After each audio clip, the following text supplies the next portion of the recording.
Welcome back to the Water Polo at Home series. Today I'm joined by Aussie Stingers squad member Bronte Halligan. We caught up with Bronte as she looks towards Tokyo 2021, where she is hoping to make her Olympic debut. We started off with what isolation has been like for her as she spends time in New Zealand with her family. Been tough at times, but really good. I came over here 6, almost 7 weeks ago now, and was been really lucky to be able to spend time with my mum and my dad and my little sister, my older sister, and my grandparents. My brother lives here too, but I haven't been able to see him yet. Hopefully we'll get down there at some point, but it's been really different, I guess, because to go from full-time training and preparing for something that you've kind of dreamed of your entire life, an Olympic Games, and being so close with the squad and spending so much time with them to, no, put all that on hold, just return home or go where you need to be and take some time off. So it was really refreshing at the start, I think, and it was kind of a nice little reset. I guess I got to enjoy things that I don't necessarily enjoy or get to do because I'm in full-time training. But like I said, spending time with my family was probably the main one, and even getting some books read that I haven't been able to read and things like that has been super fun. And then the last few weeks I've kind of been dying to get back in the pool and start training again and get back into it. But we'll put that off for a bit longer. I am training at the moment, keeping my fitness levels up, and I can from this week get back in the pool. So that's something I've really been looking forward to. What are those books you've been reading? What are the books you've been catching up with? I'm reading David Epstein's The Sports Gene, which is a super fascinating book, kind of a commentary on all different studies on biology and things that make up kind of athletes and non-athletes and who makes what a good athlete. And then a few other just random novels my grandma recommended, Sahara, which I'm reading at the moment, and also Michelle Obama's biography. So I'm a weirdo that reads like 3 books at once and kind of flops between all of them so I don't get bored. But yeah, they're all really fascinating. Fantastic. And isolation has been stricter over there in New Zealand to Australia. What's it been like with some of the strict isolation requirements?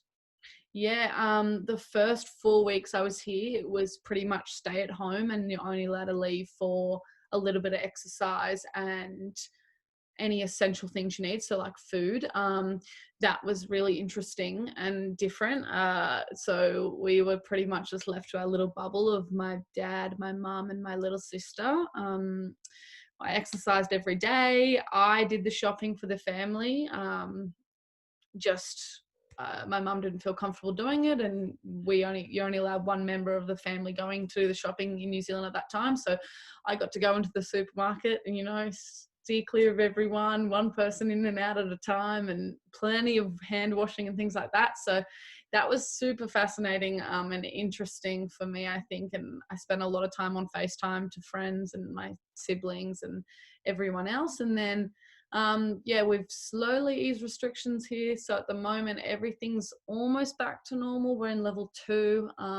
So still a lot of social distancing happening, but schools are back this week. My sister is back in at work. And so, yeah, it's kind of all slowly starting to spring into action. We've seen on social media that you were doing some of your daily training with your dad. How did he go through some of those flexibility drills that you put him through? Yeah, it was really fun having Dad train with me for a while.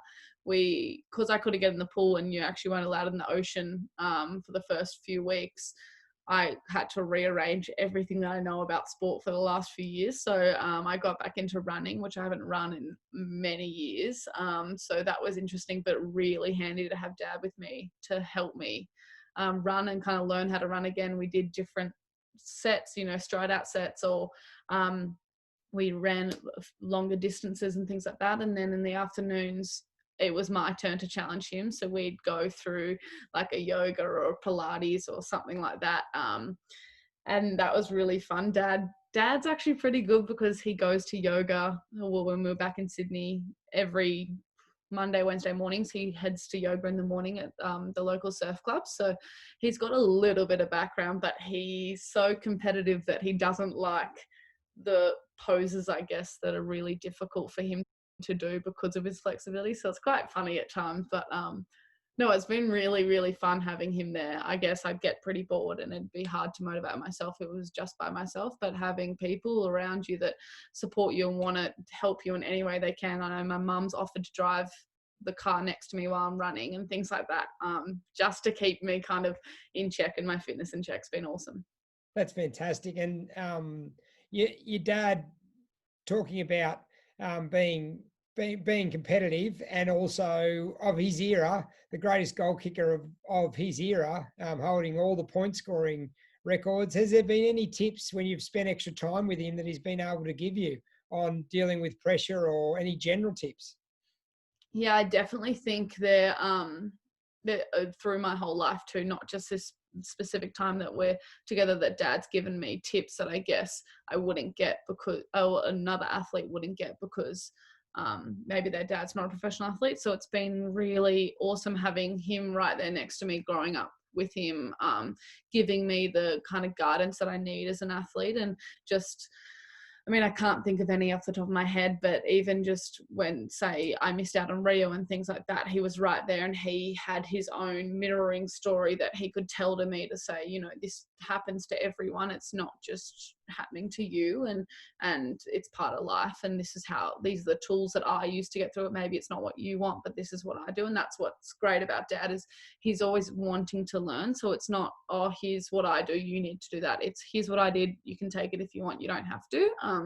And so that's been really, really awesome. He's a big kind of walk the walk type guy instead of talk the talk. So I kind of follow in his footsteps and do what he does rather than what he says, which is really awesome.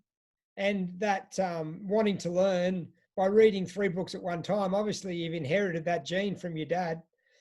Yeah, my family is so competitive. I have 3 siblings and my older sister's an engineer. My brother's a fantastic builder and my little sister goes to Harvard. So they're all brilliant and smart and they always want to learn new things. So it's something that I didn't really take off to as a younger kid, and was never really passionate about it. It was always just sport for me. But over the years, and I've found passions outside of sport, I've kind of just been fascinated in, oh, let's go learn about that, or let's go kind of further my knowledge in something that maybe I'm not so confident in. And it's such an important thing to have and to want to be able to kind of have thoughts in depth in the world and stuff, and hold conversations and things like that with other people. I found that really important, especially over the last few years when I'm growing into a more mature adult and kind of taking on life outside of just sport. So obviously the Halligans, a family of underachievers, champion rugby league player, engineer, Harvard and Australian Stingers player, water polo champion. Yeah, and I did leave out on that bio. My older sister's a world champion in surf life saving for New Zealand. So my family is yeah, like I said, really competitive, and it's funny to sit around the dinner table and think of all our accomplishments, and even what we're going on trying to accomplish is awesome because we all bring something different, and it makes for a really competitive card games and family board games at times, but it's also awesome. And talking about the 2020 Olympics being delayed to 2021, what's it like for you having to wait another 12 months before potentially making your Olympic debut? I know. I was only talking about this with my sister, I think last night or the night before, that everything's kind of just been put on hold, and I've just started to referring to it as a do-over year, because I think that's the only way I kind of can have a good outcome as I look at things on kind of the positive side. And I mean, Rio was a big learning curve for me and a big moment in my athletic career. And it taught me a lot of things about myself, you know, bouncing back and what do you do when you're faced with adversity and things like that. And I re-fell in love with the sport post Rio, which was also a really cool kind of time in my life. I got to go to college and meet new people at UCLA and have that passion for the sport again. And then, you know, each year you tick off and you get closer, and then it's, oh, the 200-day mark, oh, the 100-day mark, and it's this big thing and you get excited. And I woke up on New Year's Day here, actually in New Zealand but I woke up and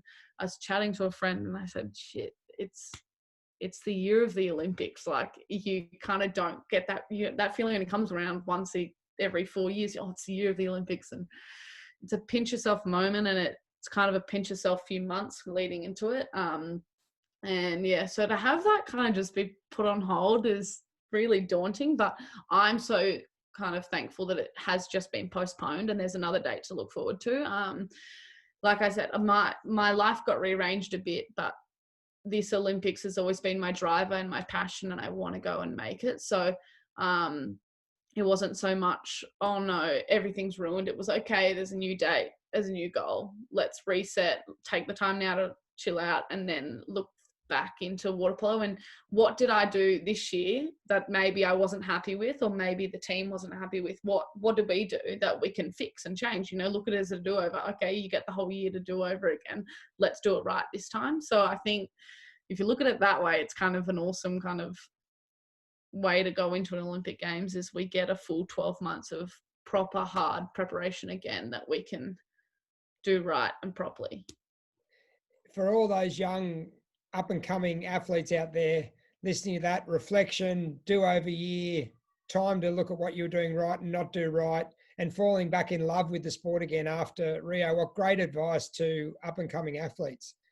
Water polo is a team sport. It's not an individual sport. So when you've been in isolation, if you're an individual runner or swimmer, you can do your normal training, but you do a team sport because you love being around people. What's it been like not being around your teammates during this period?